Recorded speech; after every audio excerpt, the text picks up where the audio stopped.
America र Iran बीचको युद्धविराम सफल हुन सकिसके पश्चात अहिले अमेरिकाले स्ट्रेट अफ हर्मुजमा आफ्नो सामुद्रिक नाकाबन्दी सुरु गरेको छ। विशेष गरी त्यहाँ इरानमा जाने जहाजहरूलाई चाहिँ नाकाबन्दी लगाएको भनेको छ र यसको प्रत्यक्ष प्रभाव चीन र रसियालाई पर्ने देखिएको छ भने अमेरिकाले अन्य देशमा जाने जहाजहरूलाई छोड्ने बनिएको छ।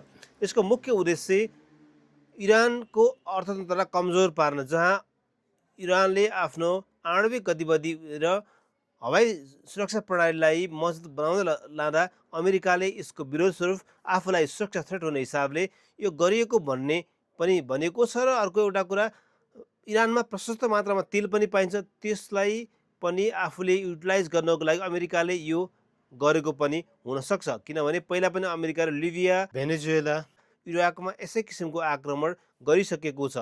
र यसरी समुद्री नाकाबन्दी गरिरहँदा स्ट्रेट अफ हर्मुजभन्दा केही पर ओमानको नजिक रहेको सागरमा उसले आफ्नो सैन्य उपस्थिति जनाएको प्रष्ट हुन्छ र यसमा चीनले कडा आपत्ति जनाएको छ।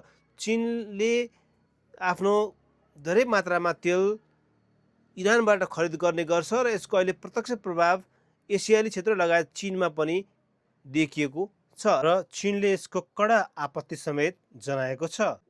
चीनले मुठभेड भन्दा पनि वार्ताबाट समाधान गर्नको लागि जोड दिएको प्रष्ट हुन्छ र यसले अहिले विश्व अर्थतन्त्रमा जुन किसिमको प्रभाव परेको छ र हाम्रो नेपाल पनि यसबाट अछुत रहन सकेको छैन। हामी आशा गरौँ यस